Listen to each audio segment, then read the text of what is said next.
This holiday season, are you ready for more rewards? Open your Mirastar Visa Platinum Rewards card today and seize your two best offers. First, get double the rewards on travel and dining. That's 2 points for every dollar you spend, including holiday flights and family dinners. Second, your 7,500 bonus points welcome offer is officially extended through December. It's a perfect time to grow your reward points. Start earning double points and secure your bonus points now. To apply, visit mirastarfcu.org. Terms and conditions apply. Federally insured by NCUA. And now it's time for No Pucks Given with Dan Kingerski of Pittsburgh Hockey Now. Penguin Scoops locker room buzz and straight-up analysis. No fluff, all hockey. Now, here's Dan. And here we go. It is another No Pucks Given. I think this is like episode 39 or 40, or heck, maybe it's like 75. Hi, I'm Dan Kingerski here on the Pittsburgh Hockey Now platforms. Producer Scott Gilbranson, who has done worlds of work and lots of good stuff for us when I shout him out at the top of the program this week. So here is what we've got going as I record this late Sunday evening. Penguins had an off day, didn't make any changes, didn't make any news, which surprised me. Okay, it surprised me just a wee little bit anyway. I was really wondering if we were going to see a Rutger McGroarty recall. Not yet. Perhaps Monday for practice. Maybe Kyle Dubas and the PR staff just took the entire day off. Lord knows they've all earned it. So here's what's on the NPG. Nah, I don't like the initials. I thought I'd try it out. I like No Pucks Given. So we're going to talk. I don't want to use the word collapse. That's clearly the wrong term. Okay. But there is definitely a sideways trend. The Penguins are dominating games and they are losing games. You're supposed to not dominate games that you win, or you're supposed to dominate, or you're supposed to win games you dominate. That's what Dan is trying to say. You're supposed to win those games at least, 70% of the time. Yet the Penguins have just 2 wins in their last 9 games as they dominate. And really only one of those games did they not dominate. So we're going to get into that. We're also going to get into the real reasons for this sideways trend. That's going to lead us into a very real discussion on just exactly what Kyle Dubas wants to do. Now, I called on him Saturday night, Sunday morning to explore some options. And I laid out some very easy things, but there are some hard decisions to make for the Penguins. And then kind of dovetailing right into that, we are going to talk about the Penguins' goaltending situation. Yep. There is one no fuss, no muss, easy exit ramp coming up, and they might just take it and be done with it. Although, I want you and I to talk about this. So that's where we're headed on this episode. Do me a favor, since this is available wherever you get your podcast, whether you go Spotify, Apple, Amazon, or wherever else I'm missing. It's been kind of funky on YouTube because we're posting these extra videos on YouTube, and I think the big show gets lost. I don't know if we should keep doing the extra videos. I don't know if they're making money or the podcast is making money, but obviously, I try not to do too much work for free. Okay, let's talk about the Penguins going sideways here. It's not exactly the most easy conversation because they should have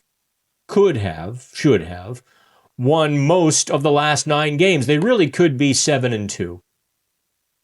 Let's say you have a bobble, you're 6-3, 6-2-1, whatever it might be. But instead, they're 2-3-4. Or 2-4-3, rather. Let me get that right. 2-4-3. They can't play in overtime.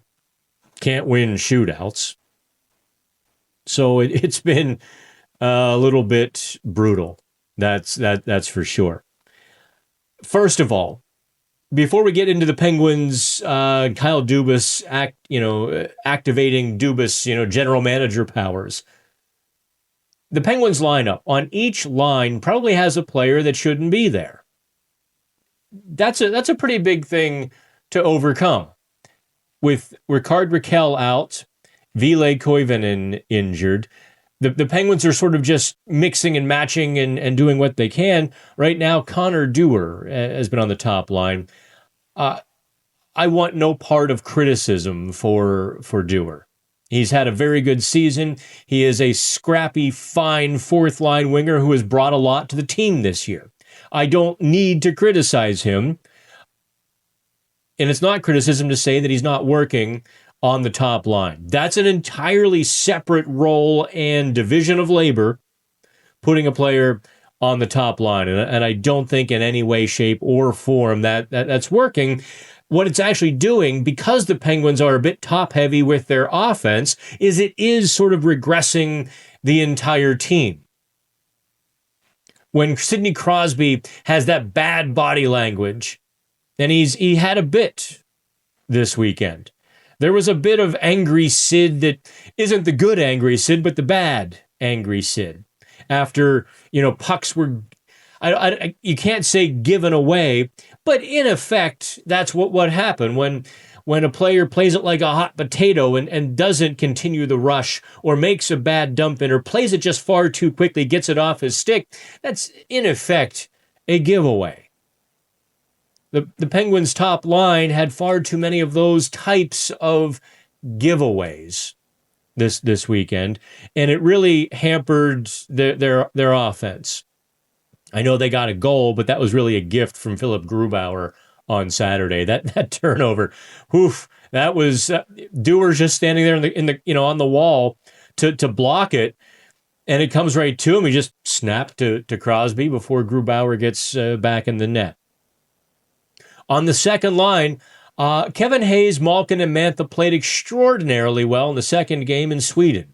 After Kevin Hayes had a real bust of a game, the first game in Sweden when he played with Ville Koivunen and Tommy Novak, that was, I think all three players would probably have agreed that was a kind of a garbage game for the line.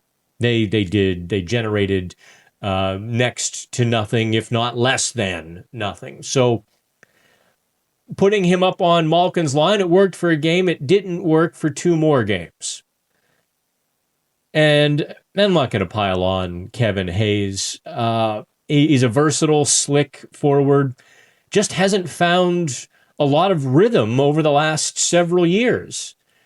Since he was a second-line center in Philadelphia, St. Louis to Pittsburgh, we've seen some good hockey, but it's been a difficult thing to get that train on the tracks at full speed.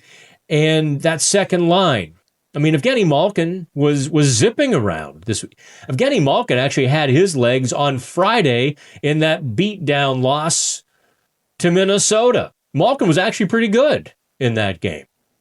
But too many times he was on an island. And he would go one way with the puck and be 1-on-3 with no help. The tight puck support of the Dan Muse system was just not in effect on that line. I can't say it was much in effect on that line on Saturday either, although Mantha had a much better game Saturday. So on the third line, we are talking Ben Kindle playing with Tommy Novak, who is a bit inconsistent, and whoever's on the right wing. The last two games, let me tell you something. I see some fans bagging Sam Poulin, and I think that's a pre-programmed response to assume he didn't do anything because he didn't score a goal. Sam Poulin actually played strong hockey. I'm not going to say he played great. Otherwise, you would have noticed him a little more, but he was impactful.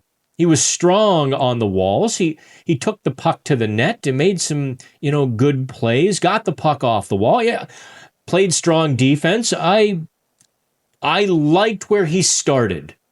I think Dan Muse's quote actually might have been the same quote I used with Sam Poulin's first practice. I wonder if he got it from me. That'd be kind of weird. But what he said was Sam Poulin came to play.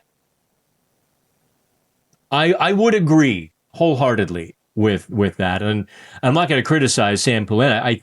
I think that third line, though, just is like the rest of the team, sort of disconnected. And I don't know how you fix that third line with the injuries right now. And the fourth line, I was a big Joona Koppanen, or all the Finnish reporters, Joona Koppanen, or Koppanen. Every day in Sweden anyway, a Finnish reporter had to ask about Joona Koppanen. You have a player who's played 330 AHL games. Why is Joona Koppanen great for you? It was every day. It was about Joona Koppanen. It was kind of amusing. We Pittsburgh media just stayed out of the way. Let them ask the questions and write the stories because it's a thing. The Finnish media wants Finnish player to do well. So anyway, Koppanen hasn't been playing very well with the Penguins.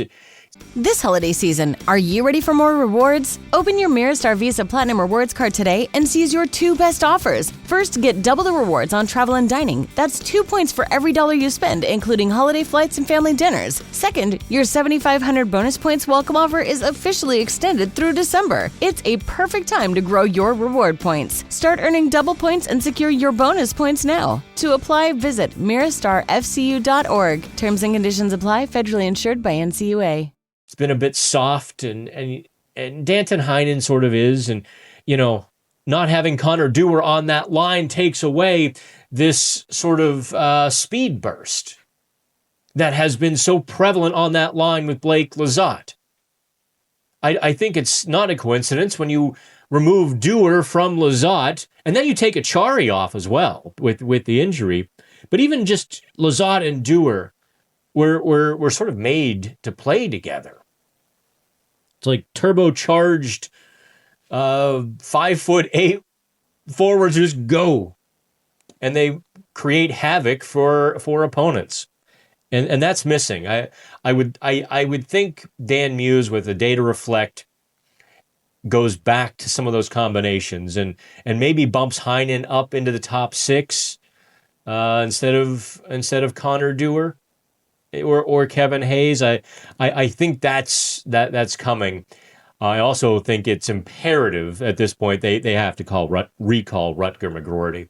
That the team is just, and that all goes to. Let me make a note here. 11:45. I transition to topic number 2 because this is all free form. Poor Scott is trying to figure out. Scott's not a hockey guy. Scott is an Oakland Raiders or a Los Angeles Raiders Las Vegas Raiders podcast host and a sports writer. And he's producing his podcast. Hockey, what are you talking about? He lives in, he's from Cincinnati. I digress, Scott. I love you. The thing we're going to talk about now is, what does Kyle Dubas do about all of this? Because it very much is within his control here to make some decisions. And those decisions will be to ride it out. Just, this is the team. We're not going to spend any assets. This was the team we built, and the ship is going to sail or sink based on what we did in the off seasons, what they did last year. For the most part, they acquired Philip Tomasino and Tommy Novak, but those were deals in which the Penguins received future assets as well. Those weren't deals to get better in the immediate.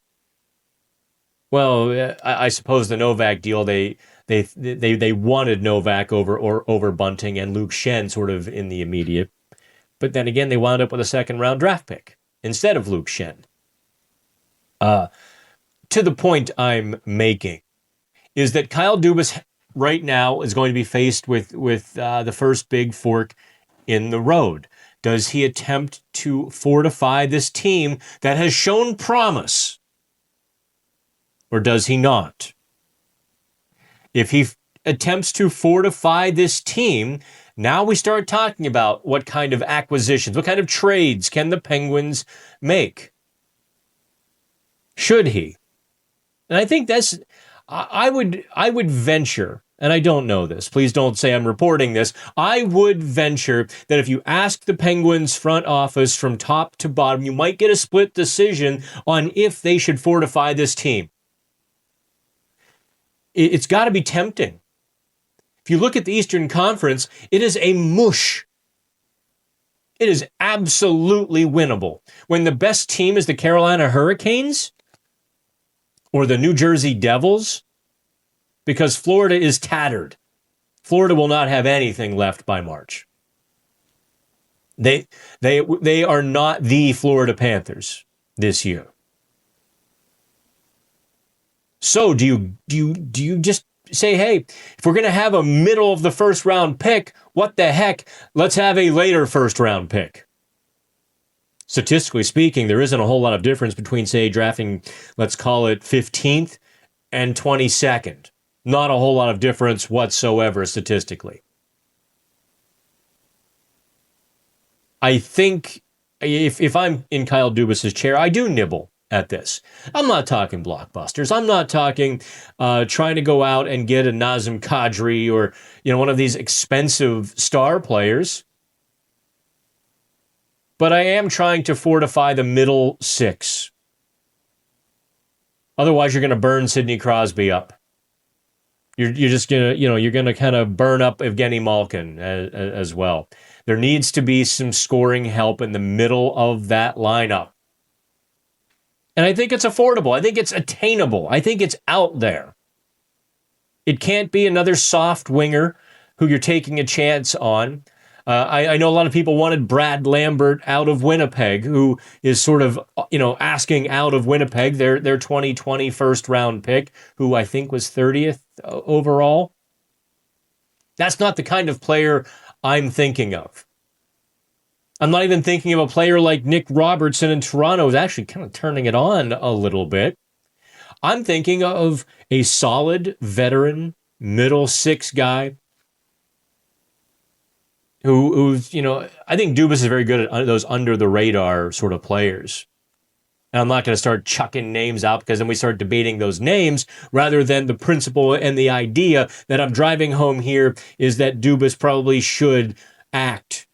If you wait until January, it's going to be too late. Penguins will be out of the playoffs, but they're still going to be in that 10 to 12, 13 sort of range. No bueno. If you're gonna be there, you might as well push. You might as well do everything you can.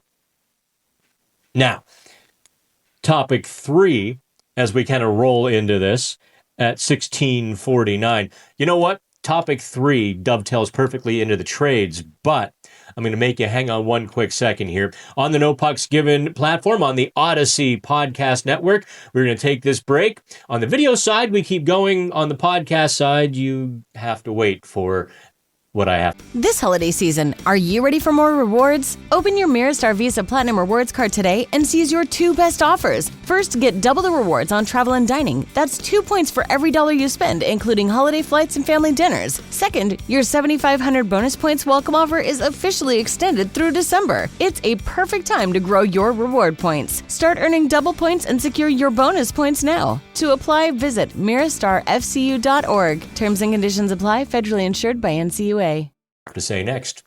Let's get into this here. Welcome back if you were on the podcast side. The Penguins are going to have 3 goalies in a week, maybe 2 weeks, at which point they're going to have to make a decision. The no fuss, no drama, easy thing to do is to send Sergei Murashov back to Wilkes-Barre Scranton. Now, he didn't steal them a game on Saturday. He could have, I suppose. But the chances the Penguins have been giving up just been they were horrendous again on Saturday. Tommy Novak vacating the middle of the ice after not covering Matty Beniers. Oof, that was brutal because everybody on the ice could see it. Everybody else on the ice had their man, in the Dan Muse man-to-man configuration. Yet, there he is, Benier's wide open in the circle. Ties the game. I thought Murashov was down, but then again, what are you going to do? The guy has you helpless from 15, 20 feet. He literally could have done anything because he had the time to do it. The pass never should have gotten through. There should have been somebody on him to make him shoot it quickly, so on and so forth. The goal that sort of rattled my thinking, I had a full column ready to go saying keep Murashov in the NHL. The Brandon Montour game winner. That was a stoppable goal. And one that you kind of want your goalie to make to win the game.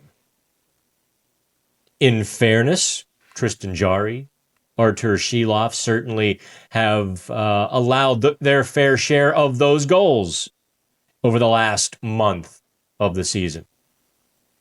So you can't really, I'm not putting Murashov below them.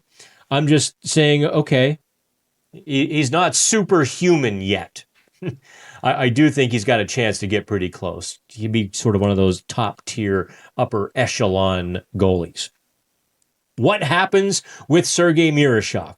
Okay, fine. You send him down. You've got Jarry and Silovs, and you just keep Murashov sort of baking in Wilkes-Barre. That's the easy thing. Now, here's the hard thing. I see a lot of benefit to keeping Murashov in the NHL. Let him learn against the NHL shooters. He's good enough. He's ready for that challenge. Absolutely ready for the challenge. I think he's better than the other two Penguins goalies. If he's not right now, he's about equal. And if he's not right now, he's going to be better than everybody fairly soon. That much we can see. I kid you not. In rolling around the locker room, having the conversations, there's a difference between giving the media a soundbite, a quote, an answer. Yeah, he's really good. And there's the other, there's a difference between that, sort of perfunctory, and saying, this guy's really good. He's sick. Watch him do this. Watch him do that. Here's what makes him really good. Dan, watch this. Or there is a genuine trust of the team. Almost, they're actually, some of them are impressed by him. And I say, go for it. Now, that swings all the way back to the trades and Kyle Dubas. That gives him a trade chip. I don't know if they can trade Tristan Jarry. This lower body injury once again. I don't know, did you catch, it would have been, what day did we come back to practice? Tuesday of last week. First day of practice coming back from Sweden. Jarry talked about his injury history because he actually skated on Tuesday, kind of with the team. It was an optional practice, so he got to participate. And he talked about his injury history. He says that, it took me over a year to feel human again. Like, wait, what now? You want to run that by me again there, Tristan? So clearly those injuries he had a couple of years ago. You remember when Mike Sullivan was kind of, spanking him publicly? No, he's not injured. He's fine. I don't know what he's talking about. You remember that a couple of years ago? There was clearly something wrong with Tristan Jarry.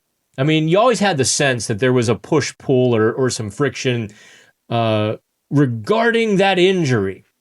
But for him to just sort of casually say now, it took me over a year to feel human.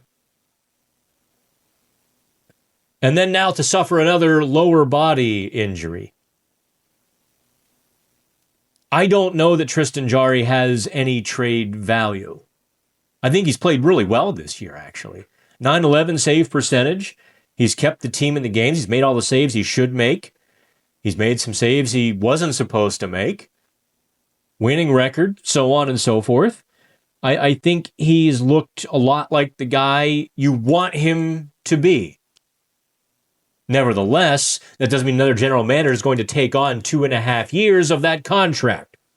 So you look at Arturs Silovs. In order to keep Sergei Murashov in the NHL, now you start looking at Artie Silovs and what kind of trade value he would have. I know it gets sticky, and you're like, Dan, Dubas is never going to do this.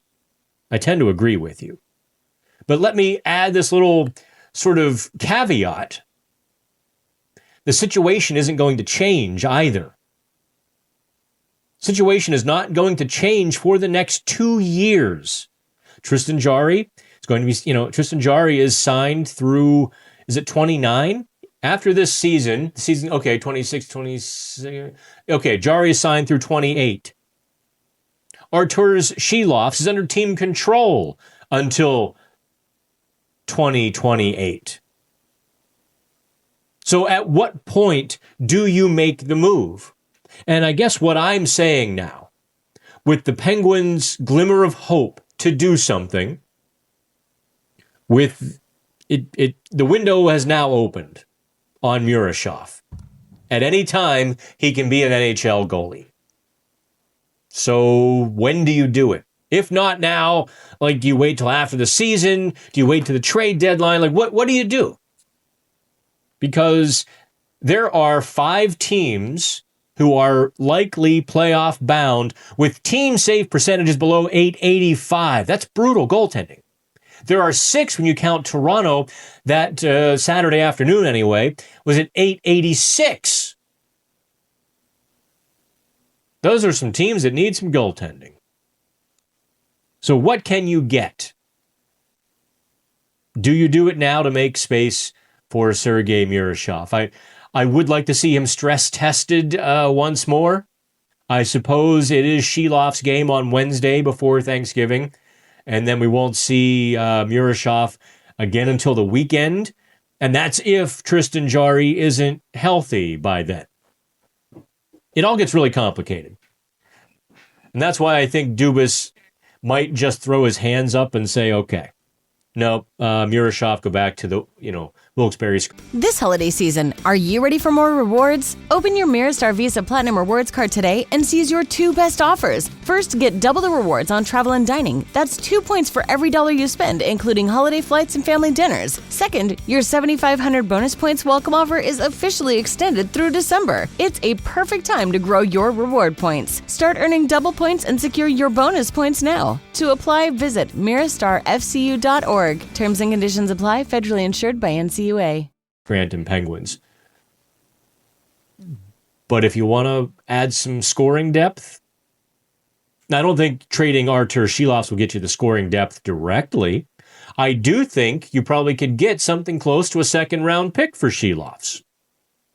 And what does middle 6 depth cost?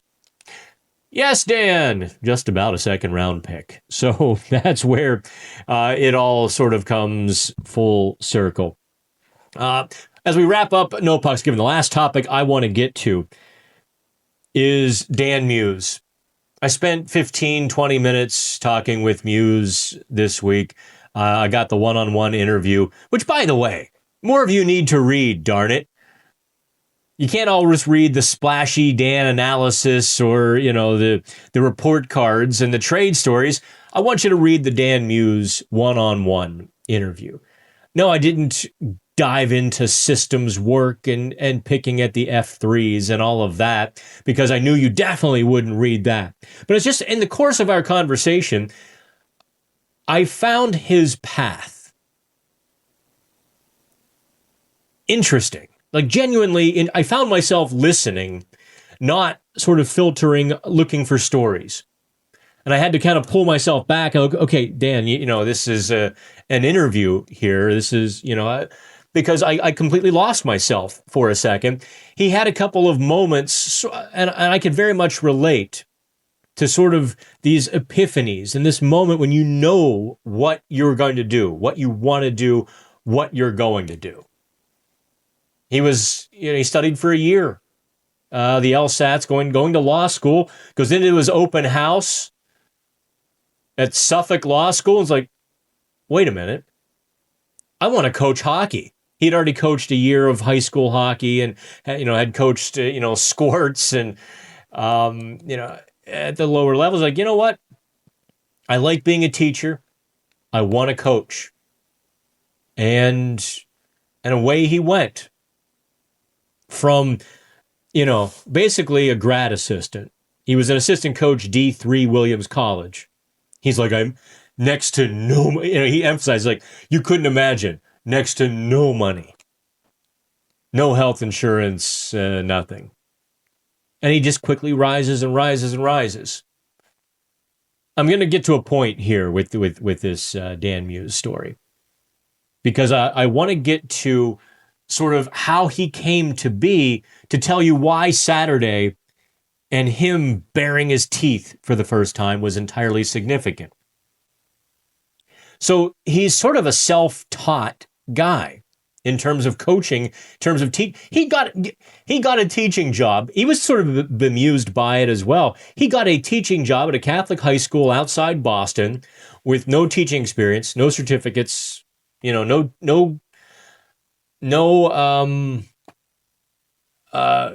training in college. Didn't take any education classes. He just like, yeah, I've got a criminal justice degree. They're like, okay, you're a history teacher. But he really liked it, and he dialed into figuring out how to do that job, how to teach, taught himself how to teach. And from there, at every coaching stop, figuring out how to connect with 20, 22, 25 different guys, how to get the most out of them. Something he's obviously done pretty well. He had a lot of success in the USHL, and he seemed a little bit surprised when I told him about the other side of the story when he got hired in Nashville. He didn't know. There were some people championing him. And if you listen to the the bonus podcast episode, I guess you heard some of this. He kind of didn't know that there were people pushing Peter Laviolette to interview him. And so Muse shows up with this extraordinary, detailed presentation. He does basically get hired on the spot. They called him the next day. Said, yeah, you want the job? It wasn't supposed to be that way. The Dan Muse interview was sort of, okay, I'll interview Dan because this person or that person wants me to. And here he is. And he said he even did a presentation to get the high school teaching job. Put together a full presentation. I think that's Dan Muse. Intellectual. He is always sort of thinking about the situation and presenting, trying to figure each situation out to empower other people. But Saturday when Dan Muse lit into his team in the post-game press conference. Understand, we haven't had a coach do that. Listen, Mike Sullivan has been angry. We can joke about it. I gallows humor waiting for a Mike Sullivan press conference after a bad loss. Okay, what's the over-under on this one? I'm going to set it at, 115. I'm going to set it at 57 seconds. And, we kind of be right. You'd get those one-word terse answers. No, I don't know what you're asking. We didn't play well enough. That's all there is. And you're like, okay, good night, coach. What made Dan Muse's sort of transparent anger on Saturday, I think, very noteworthy, was I promise you he didn't do that off the cuff. That was not an emotional outburst from Dan Muse. I can't say it was a calculated one. That would be kind of weird, and that would come through. You can't calculate your emotional outburst. But I'm sure he made a conscious decision to show that anger as a message to the team, a message to the fans. This is a guy who stood at the UPMC Lemieux complex the first day of training camp, opening the door for people. He understands you matter. And that anger he shared with you. You shared with him. I thought that was a very, I think it could be a very seminal moment in the Dan Muse season and tenure with the Penguins. I can't say I enjoyed the, I don't want to anger, but I enjoyed the transparency of it. I enjoyed him not shrouding things in secrecy and saying what he meant. And he clearly meant what he said. If you missed the stories on Pittsburgh Hockey Now, if you're just sort of a podcast listener, he said it wasn't good enough. He wasn't going to come into the media room and say, gosh, golly, gee, we played well. That's good enough, because that's not good enough. It's about getting points. He didn't say, gosh, golly, gee. I may have embellished that part a little bit. You get what I'm saying, right? He ripped his team. He's like, we had a bad game Friday, and we didn't close this one out. We got 1 of 4 points. That's not good enough. And the Penguins really do have to figure out their overtime situation. They absolutely have to figure something out, because they're just getting,